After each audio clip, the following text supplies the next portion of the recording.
จะพาทุกคนมาเบิงวิธีการเปิดบัญชีในโบกของดูพอน้ำกันเนาะคือขั้นตอนแรกเนาะเขาคลิกลิงก์สมัครแล้วนะมันจะขึ้นหน้านี้เนาะแล้วให้เขาเบิงเนาะหน้ากรอกข้อมูลหน้าแรกนี้มันจะมีประมาณนี้อันนี้เขาจะต้องเลือกเป็นลาวเนาะกรณีที่ว่ามันบ่ได้เลือกให้เขาก็พิมพ์ลาวใส่อยู่นี่แต่ว่านี่มันเลือกให้เขาละเนาะเขากับบ่จำเป็นต้องบ่จำเป็นต้องพิมพ์แล้วห้องนี้ก็คือว่าจะเป็นอีเมลเนาะเป็นอีเมลในการลงทะเบียนเนาะเดี๋ยวเขาพิมพ์อีเมลใส่ก่อนเลย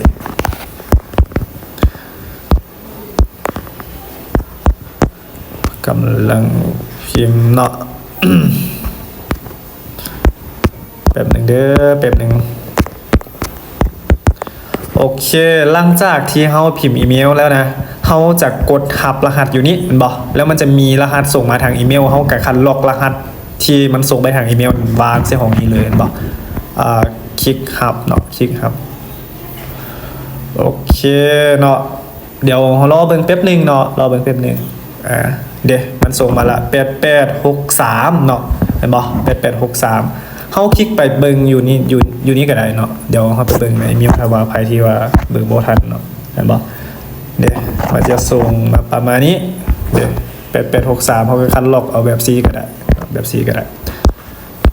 คัดล็อกแล้วก็ไปวางใส่ในห้องนี้เนาะวางเสร็จแล้วเขาจะ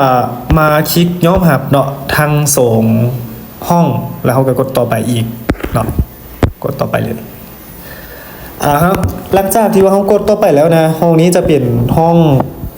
การตั้งรหัสผ่านเนาะรหัสผ่านตัวนี้จะเป็นรหัสผ่านเข้าสู่ระบบของเขาเนาะรหัสผ่านนี้จะมีภาษาอังกฤษเนาะภาษาอังกฤษตัวใหญ่บวกตัวน้อยบวกตัวเลขบวกกับเครื่องหมายอักขระเนาะก็จะเป็นพวกไม้จับไม้จุดสี่เหลี่ยมพวกนี้ก็ใช้กันไปเนาะเดี๋ยวเอาตั้งนั้นกันเลย B เนาะแล้วก็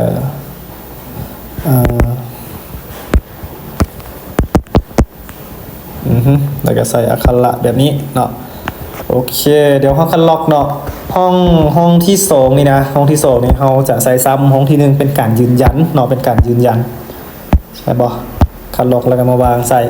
คืออีเมลกับรหัสผ่านนี่นะเขาต้องเก็บจอไว้เนาะแต่เก็บจอแล้วเขากันโน้ตไว้เพื่อป้องกันมาในเวลาเขาลืมเนาะถ้าเขาลืมนี่เขาจะต้องได้รีเซ็ตรหัสผ่านมันจะยุ่งยากนะบ่ล่ะโอเคเดี๋ยวเขากดต่อไปเลยเนาะกดต่อไปเลยโอเคหลังจากที่เขากดต่อไปแล้วมันจะขึ้นประมาณนี้เนาะคือตัวนี้นะมันจะแจ้งเตือนมามันจะแจ้งเตือนมาว่าเป็นโบนัสเนาะก็คือว่าถ้าว่าเขาอยากเข้าร่วมครับโบนัสนี่เขาก็กดเข้าร่วมได้โบนัสนี่ก็สิเป็นโบนัสในการฝากเงินตัวอย่างว่าเจ้าฝากเงิน100 เหรียญมันเจ้าจะได้รับเครดิตอีก100 เหรียญสินะเครดิตก็คือว่าเป็นทุนในการต่อยอดจะบ่สามารถถอนได้แต่100 เหรียญที่ว่าเขาฝากก็คือปกติเนาะเขาสามารถเทรดแล้วก็ถอนได้เครดิตในถ้าเขาเทรดมีกำไรเขาก็ถอนได้แต่เขาบ่สามารถถอนโบนัสเครดิตนั้นออกได้เนาะเขาเข้าใจบ่โอเคเดี๋ยวเขาจะบ่รับเนาะเขาจะบ่รับแล้วเขาจะไปยืนยันตัวตนเลยยืนยันตัวตนในที่นี้แมนเขาจะต้องได้เอาพวกบัตรประจำตัวเนาะแล้วก็พาสปอร์ตใบขับขี่บ่ห้องนี้มันเลือกลาวไว้ให้เขาละเห็นบ่ถ้ามันบ่ได้ขึ้นลาวเขาก็คลิกเลือกอยู่นี่อีกก็ได้แต่มันขึ้นลาวแล้วเขาก็บ่จำเป็นเนาะแล้วถ้าว่าเขาอยากเอาบัตรประชาชนเขาก็บ่จำเป็นต้องเลือกแต่ถ้าว่าเขาจะใช้เอกสารอื่นเนาะคลิกเลือกอยู่นี่ก็ได้เดี๋ยวมันจะมีหนังสือเดินทางแล้วก็ใบอนุญาตขับรถก็คือว่าใบขับขี่นั่นแหละเดี๋ยวเขาจะเอาบัตรประชาชนเนาะบัตรประชาชนเดี๋ยวเขามาอัปโหลดเอกสารนํกันเนาะเขาจะคลิกไปที่ปุ่มอัปโหลดนั่นบ่คลิกแล้วมันจะมีให้เราเลือกว่าจะเอาจากรูปภาพโบท้ายไมโบสินะก็คือว่าเขาจะคลิกไปที่รูปภาพเนาะคลิกเอาอัปโหลดรูปภาพให้หอยแล้วเนาะคือจะตอกย้ำให้น้อยนึงเนาะคือการอัปโหลดรูปภาพนี่นะเขาต้องตัดขอบเฉพาะหน้าบัตรเนาะก็คือว่าบ่ต้องถ่ายให้มันใกล้เกินไปแล้วก็บ่ถ่ายมั่วเกินไปเนาะถ่ายให้แจ้งๆแล้วตัดข้อให้มันพอดีแล้วก็อัปโหลดเลยเนาะเดี๋ยวเราจะมากรอกเนาะกรอกข้อมูลตามเอกสารตามบัตรประจำตัวของเราถ้าไปที่ว่าใส่พาสปอร์ตก็กรอกตามข้อมูลตามเอกสารนั่นแหละตามพาสปอร์ตของเราเนาะซื้อเต็มเนาะเดี๋ยวเราจะกรอกข้อมูลนี้ก่อนเนาะหลังกรอกเนาะ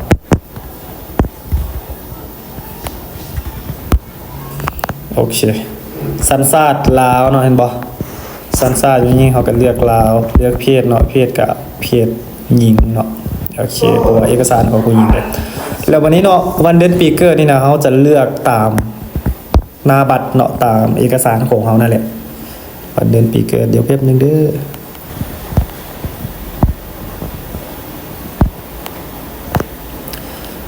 โอเคเนาะหลังจากที่เขากรอกวันเดือนปีเกิดสำเร็จแล้วนะเขาก็ไปต่อเนาะไปต่อสถานที่เนาะสถานที่เกิดโอเคสถานที่เกิด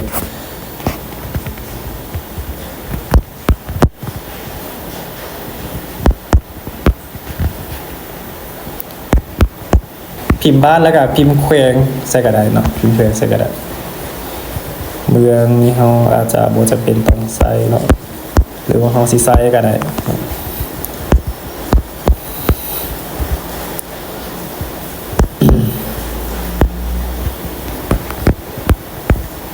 โอเคแล้ววันนี้เนาะห้องสุดท้ายนี่เขาจะใส่เลขบัตรประจำตัวเนาะเลขบัตรประจำตัวโอเคเนาะเลขบัตรประจำตัวขั้นตอนนี้ก็คือว่าเขากรอกสำเร็จเนาะเขากรอกข้อมูลสำเร็จแล้วเขาจะกดต่อไปเนาะกดเสร็จสิ้นแล้วก็กดต่อไปอยู่นี่เห็นบ่ปุ่มต่อไปนี่นะกดต่อไปเลยฮะแล้วเขาจะได้กรอกใส่เบอร์โทรอีกเนาะเบอร์โทรเดี๋ยวเขาพิมพ์ใส่เนาะเบอร์โทรพิมพ์เบอร์โทรใส่อีกฮะที่อยู่อาศัยเนาะที่อยู่อาศัยนี่เขาก็ที่อยู่อาศัยนี่เขาก็พิมพ์แขวงเนาะพิมพ์แขวงใส่ก็ได้เสียงควงลาวว่าสิก็ได้เนาะหรือว่าเวียงจันทน์ลาวโบสินะเวียนเทียนลาวเสียงควงลาวโอเคแล้วห้องนี้ก็คือว่าคำประกาศบุคคลของสหรัฐอเมริกาอันนี้เขาจะคลิกโน่เนาะคลิกโน่เนาะเพราะว่าเขาไว้เป็นสัญชาติอเมริกาเดี๋ยวเขาก็ต่อไปเนาะก็ต่อไปเลยโอเคขั้นตอนนี้ก็คือว่ามันจะให้เลือกเนาะเหตุผลที่เปิดบัญชีกับดูพอยคืออะไรเพื่อซื้อขาย CFD ใน Forex เนาะคลิกตัวที่1เลยเห็นบ่คลิกเลยแล้วตัวที่2เนาะคุณมีประสบการณ์ในการเทรดบัญชีจริงหรือไม่มีใช่เนาะกดใช่เพราะว่าเขามีละใครที่ว่าบ่มีก็กดไม่อันนี้ก็บ่จำเป็นต้องแบบคือกันสินะแล้วบัดนี้เนาะตัวนี้ก็คือว่าระบุประเภทสินค้าที่ซื้อขายเนาะ ระบุประเภทสินค้าที่ซื้อขายรายการต่างๆฟิวเจอร์และตัวเลือกหลักทรัพย์เฮาคลิกตัวใดก็ได้เนาะคลิกตัวนี้เลยนะครับแล้ววันนี้เนาะคุณเคยทำธุรกิจขนาดใหญ่ในตลาด Forex ที่ความถี่เฉลี่ย10ไตรมาสในช่วง4ไตรมาสก่อนหน้าหรือไม่ใช่ใช่เนาะกดใช่ก็ได้แล้วก็ห้องนี้ก็คือว่าคุณยินดีครับความเสี่ยงระดับไหนเนาะแบบระวังยอมเสี่ยงน้อยสมดุลรับความเสี่ยงปานกลางเพื่อตอบแทนปานกลางการเติบโตนี่แล้วแต่สิเลือกห้องสคริปต์การเติบโตเลยแล้วห้องสุดท้ายเราคุณสามารถรับความเสี่ยงในการสูญเสียเงินในสัญญาณ CFD ได้แค่ไหนตัวนี้ก็คือว่าก็แล้วแต่เฮาเนาะ 50% โบสินะทั้งหมดโบก็แล้วแต่เฮาคลิกทั้งหมดกันแล้วเมื่อเฮากดตามนี้ไปแล้วเนาะเฮาจะกดต่อไปอีกเนาะบ่กดต่อไปอีกแล้วห้องนี้ก็คือว่าสถานะการจ้างงานเนาะสถานะการจ้างงานมีงานทำมีอาชีพอิสระเกษียณแล้วว่างงานเนาะเขาจะคลิกอาชีพอิสระประเภทธุรกิจเนาะก็ให้เลือกธุรกิจนี่เนาะก็โอเค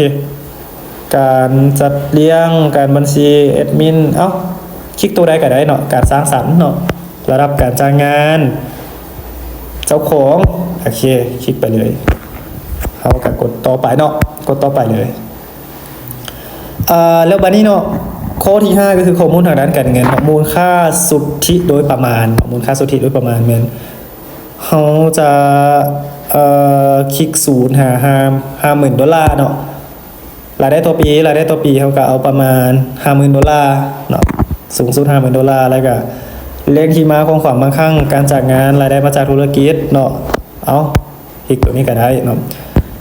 แล้วก็ห้องนี้เนาะคุณคาดหวังเงินฝากใน12เดือนข้างหน้าเป็นจำนวนเท่าใดเนาะเป็นจำนวนเท่าไหร่ก็0ถึง50,000เหรียญ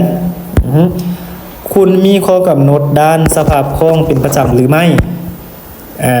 ฉันต้องการรายได้ประจำเนาะฉันไม่ต้องการรายได้ประจำเป็น6เดือนอันนี้ก็เลือกกันเอาเนาะแล้วก็หลังจากที่เขาก็สำเร็จทั้ง5ข้อเนาะทั้ง5ข้อเป็นเขาจะคลิกเสร็จสิ้นเนาะมันจะถามอีกหน่อยว่าคุณกำลังส่งใบสมัครยืนยันตัวตนและการเริ่มต้นใช้งานของเราจะเริ่มอนุมัติหลังจากที่ส่งแล้วกรุณายืนยันเพื่อดำเนินการต่อไปหรือไม่กรุณายืนยันจะดำเนินการต่อไปหรือไม่ยืนยันเนาะดำเนินการเอาก็ยืนยันเลยโอเคตอนนี้คือส่งใบสมัครเรียบร้อยเนาะส่งใบสมัครเรียบร้อยตอนนี้ก็คือว่าจะมีทีมงานที่ว่าเขาตรวจเช็คให้เฮาเนาะว่าบัญชีที่ว่าเฮาสมัครนี่นะมันผ่านบ่สินะถ้าว่าเป็นบัญชีที่เคยสมัครมาแล้วก็อาจจะบ่ผ่านเนาะโอเค